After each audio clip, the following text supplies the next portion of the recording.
welcome back. So this is Shruti and today in this video we will be dealing with the chapter neural control and coordination. Okay, so coming to neural control and coordination. So neural control is something which is dealing with the nervous system, and coordination, it is a process. Okay, coming to the definition of process of coordination.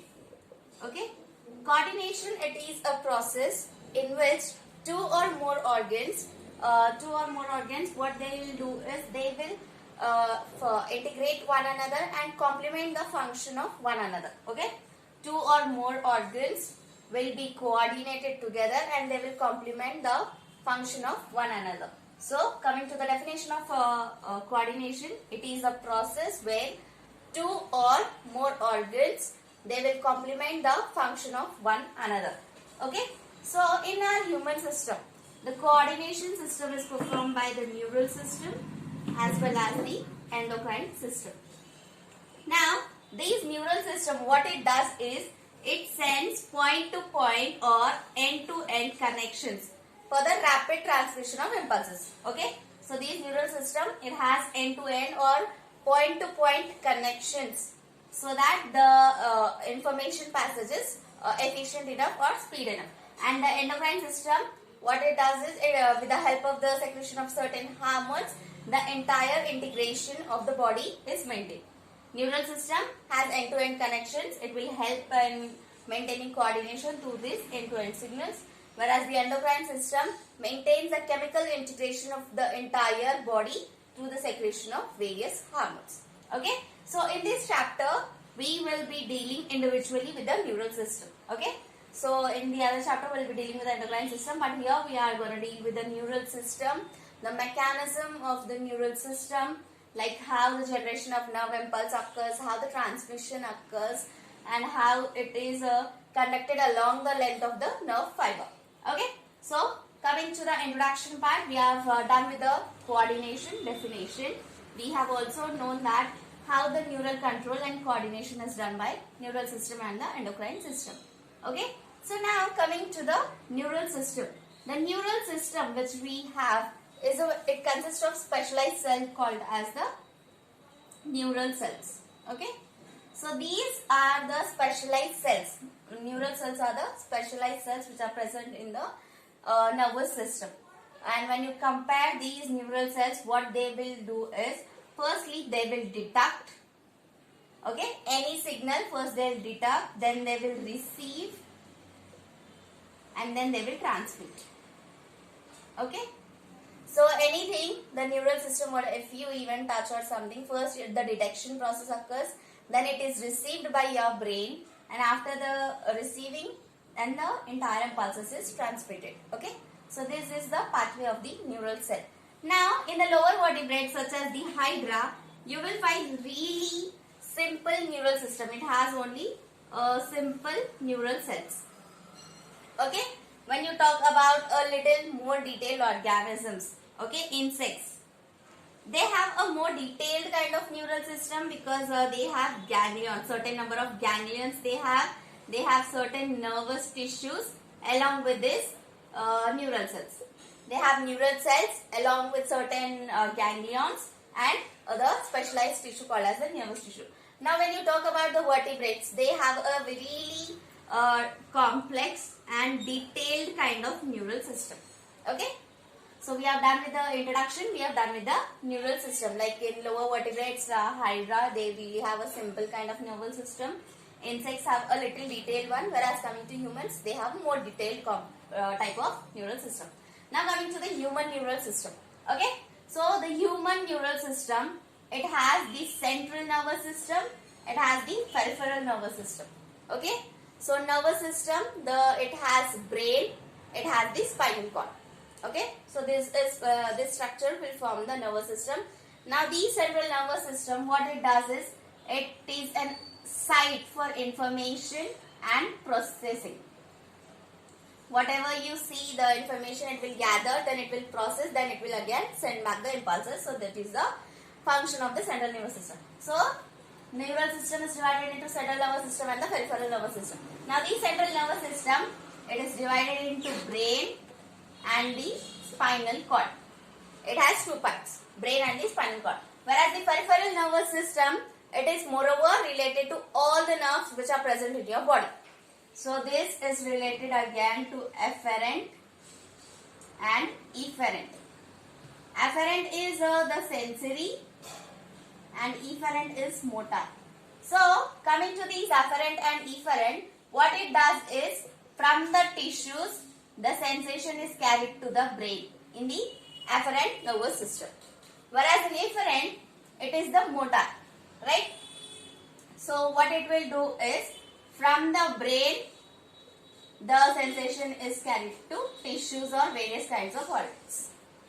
Okay, sensation is carried out. That is sensory impulse from your skin or from your tissues, from the organs. The sensation is carried and that will reach your brain. That is the afferent part. Whereas coming to the efferent part, from the brain you are getting the impulses to the targeted organ, tissue or something like that. Okay. So this is the thing about the peripheral nervous system. Now peripheral nervous system, you have afferent and efferent. These afferent is again divided into, here you have again two divisions. That is somatic nervous system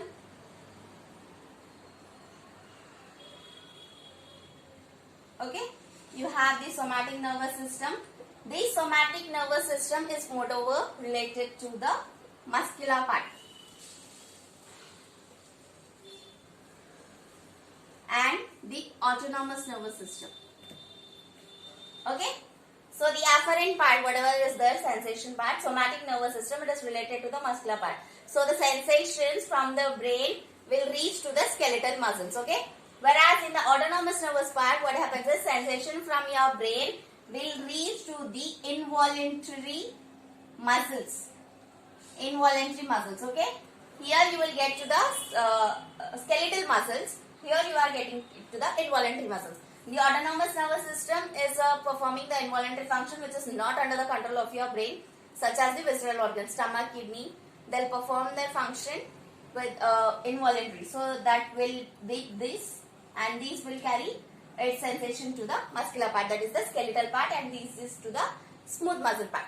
So this is how the central nervous system and the peripheral nervous system, somatic and the autonomous. Now these autonomous again is divided into sympathetic and the parasympathetic. Okay, so this is how the classification of the human nervous system actually takes place. Okay, clear with this? Now coming to the generation of nerve impulse. How actually the generation of nerve impulse occurs. Now as I have told you, in the human brain you have specialized cells called as the neural cells. Now coming to that neural cells, what actually it does. Okay, so it has neural cells, specialized neural structure called as neural cells or the nerve cells. Now these nerve cells are specialized cells which are present in your central nervous system. So it has three parts. It has cell body, it has dendrites and it has axons. Okay, so coming to the cell body. Cell body is a basic structure which is present. It has the cytoplasm. Okay, the cytoplasm of this nerve cell is known as the neuroplasm. Okay, so it has other granular structures which are called as the micelle granules. Okay, and apart from cytoplasm, micelle granule, there are other cell organelles which are present in the cell body, like you have ribosomes, then you have first will be the ribosomes, then you have rough endoplasmic reticulum, then you have smooth endoplasmic reticulum, Golgi apparatus, this kind of things. All the cell organelles are present in the cell body. Now next, leading to the dendrites. Now what are these dendrites? See here, if I talk about the nerve cell, so this is something called as the cell body. Here you will find all the cell organelles with the cytoplasm and all the cell organelles will are present here. So this is the cell body of the nerve cell. Now this is leading to small fiber-like structure which are branched repeatedly. Okay, these branch-like structures which are repeatedly division, this process are referred to as dendrites. Now these dendrites also consist of granular structure called as the Nissl granules, which are present over here. The granular structure, as I have told you, the Nissl granules. These Nissl granules are present in the dendrites. Now these dendrites, they will transmit impulse towards the cell body. Okay. So they will carry the impulses towards the cell body. Now next come to the axon. Axon is a branched structure towards the distal end. Okay. It is a branched structure. Single axon will be there, which is branched. It is present towards the distal end. Okay. Now these axons is again, it is divided into several terminal branches. Several terminal branches end into a bulb-like structure called as the synaptic knob. Okay. So the synaptic knob has the synaptic vesicles which contains the neurotransmitters. Those neurotransmitters will again help you in the transmission of nerve impulses. So what these axons will do is they will carry the impulses away from the cell body. Cell body is here, right? So they will take away from the cell body. So this is the thing about the nerve cell. So this will be the dendrite. This is the basic structure of the nerve cell. Now based on the presence of number of neurons or the axon structure, you have unipolar neurons. These unipolar neurons will have a cell body and a dendrite. So these kind of unipolar neurons you can find in the embryonic stages. Now you have bipolar neurons where you will find one axon, one dendrite. So these bipolar neurons you can find in the retina of your eye. And you have multipolar neurons. So most of the neurons in our body are multipolar neurons. Okay. So coming to the axons, based on the types of axon, you have myelinated and non-myelinated. Now myelination is, there are Schwann cells. These axons are enclosed in the Schwann cells, and if there is a myelin sheath, like cell is there, this is the myelin sheath. If there is a myelin sheath, then these are called as myelinated axons. When the myelin sheath is not there, then they are called as non-myelinated axons. Okay. So these myelinated axons, what they'll have is axon is there continuously. Myelination is there. So these space, whatever the space which is present in between, this is called as node of Ranvier. Okay. So this is referred to as node of Ranvier. Whereas in non-myelation, there is no sheath, so there is no node of Ranvier. Node of Ranvier will be absent over here. So these non-myelation type of thing, you can find it in the somatic and the autonomic nervous system. Whereas these myelinated nerve kind of thing you will find in the cranial nerves and the spinal nerves. Clear? So this is how the basic structure of the neuron or the nerve cell occurs. Now coming to the generation of nerve impulses. How actually a nerve impulse is generated. Coming to the nerve impulses, so these axon or the nerve cell. This is a part of the axon, this is the cell body, this is the dendrite. So this is polarized. Now what is polarized means? The inside of the membrane is positively charged or the negatively charged, and outside membrane is the opposite charge. So that is the meaning of polarization, where you have the opposite charge inside and outside. Now, so these nerve cells or the neural cells, they are polarized. They are actually excitatory cells because they have the polarization, because inside and outside they have opposite charge. Now they have different ion channels. So they will allow passage of different ions, right? So now what will happen is they are selectively permeable to different kinds of ion. So at a point what happens is this nerve cell or the neural cell, it really becomes selectively permeable to potassium ions. Okay? Permeable to potassium ions and almost impermeable to sodium ions. Clear? It is permeable to potassium ions and impermeable to sodium ions.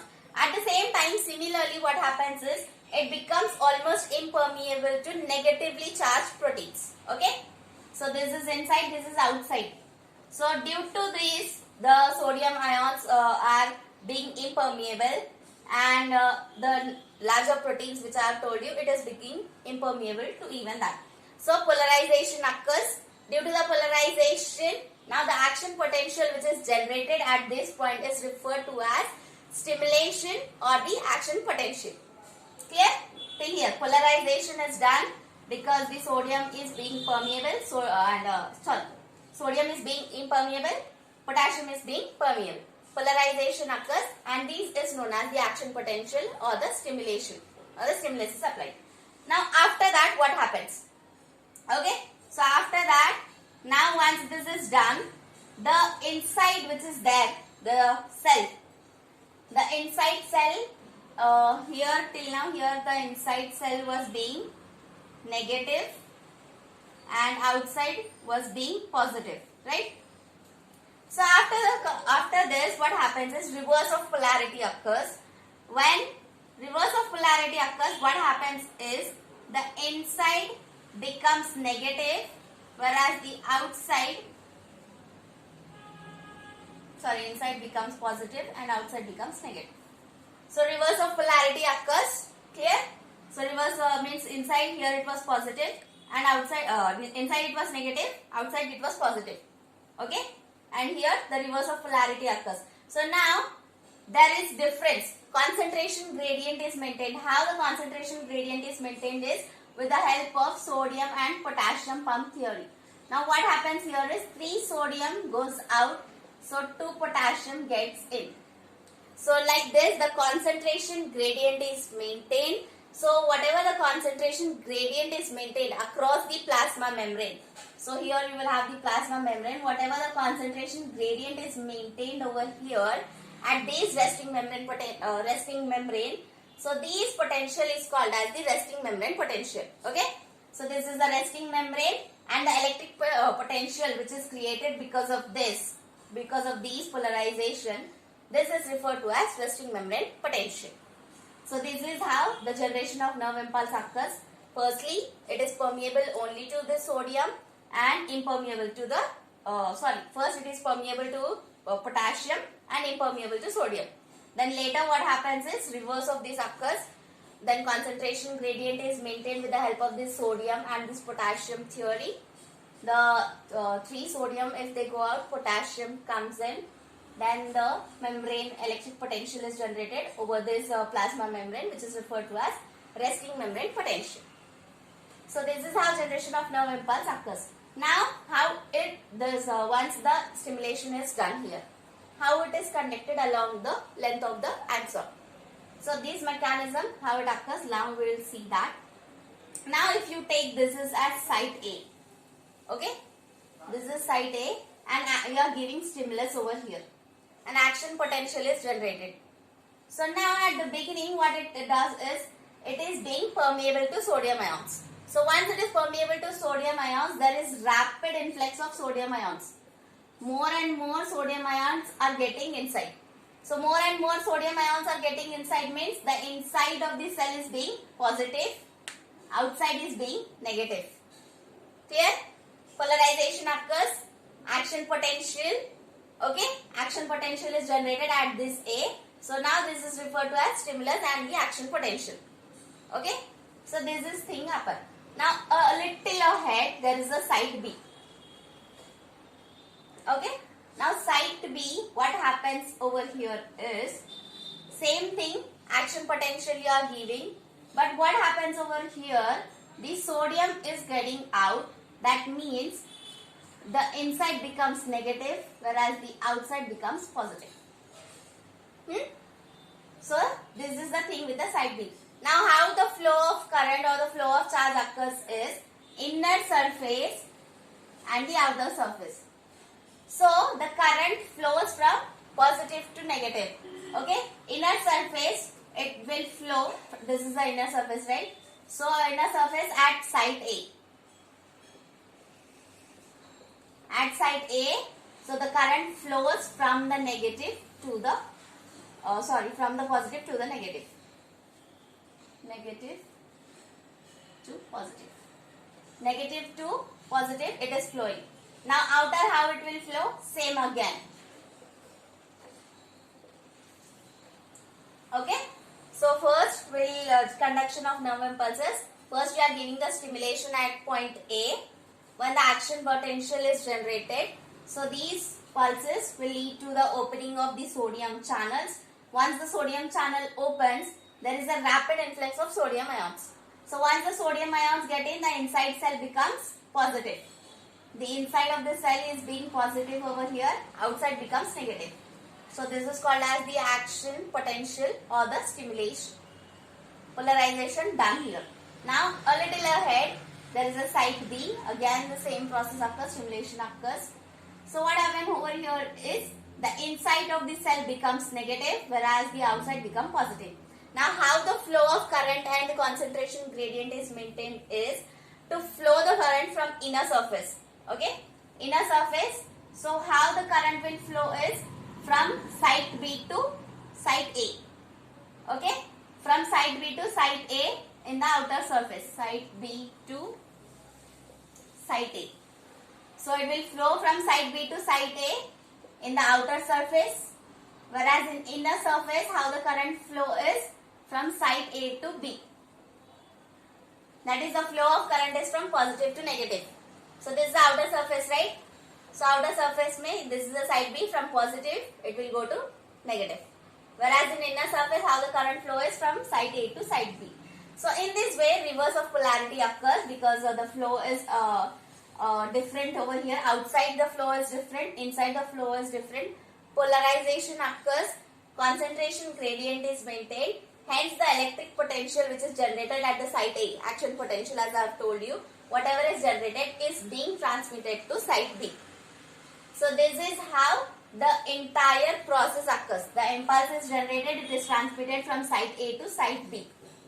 So now the action potential whatever is generated, in the beginning it was being permeable only to sodium ions. So that activation will not be for a longer period, okay? Because more and more sodium will lead to more of the positivity. So it is very short, and after a fraction of second, sodium whatever is there, sodium channels will get closed. Once the sodium channel gets closed, potassium will open and the reverse will happen, so that the new stimulation or the new action potential is generated in the nerve cell, and again the same process repeats. It is being transmitted from site A to site B like this. It is transmitted to several other points, and the entire axon will get the impulses. So this is how conduction of nerve impulses mechanism occurs along the length of the axon. Now let us talk about the transmission. Now transmission is the conduction of impulses from one neuron to the other neuron. Okay? The transmission of impulses from one neuron to the other neuron through a membrane. So now you have one neuron over here to the other neuron. So these transmission, how does it form is, it has to be two neurons. One is presynaptic neuron of one and postsynaptic neuron of the other. So these two neurons will transmit the nerve impulse. Now in between of these two, there can be a fluid filled space called synaptic cleft. So these synaptic cleft might be present or might not be present. Okay. So based on this presence of synaptic cleft, this is divided into electrical and chemical. Now coming to the electrical. So here the transmission of nerve impulses is from the presynaptic neuron to the postsynaptic neuron directly.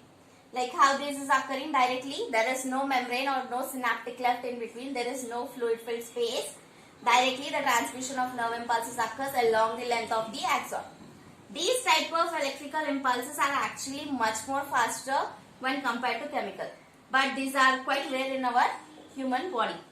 And coming to the chemical, so here the transmission of nerve impulses is from the presynaptic neuron to the postsynaptic neuron through a fluid filled space. Through a fluid filled space is called as the synaptic cleft. So now the synaptic cleft, it will have this, there is a space called as fluid filled space. With the help of that, the nerve impulses are being passed. So how these occurs? Now action potential reaches the presynaptic membrane. Axons are having again the synaptic nerve over here, right? So these synaptic nerve will have synaptic vesicles. Then they will have neurotransmitters. Neurotransmitters are released into this, okay, the synaptic cleft. once the neurotransmitter is released or the chemical substance which is released in the synaptic cleft, those will bind to the receptors which are present in the postsynaptic membrane. Okay, so here you will have a postsynaptic membrane which will get bind to that. Once it gets bind to that, the transfer of impulses from the presynaptic to the postsynaptic occurs. So this is how the action potential is generated, or the transmission of nerve impulses occur from one to the other neuron, and like this again there is a certain process which continues again and again repeatedly. So this is how the transmission of nerve impulses occur throughout the body. Okay, so with this we have completed about the introduction part, the neural system, the human neural system, generation of nerve impulses, and how it is conducted, how it is transmitted to several other neurons.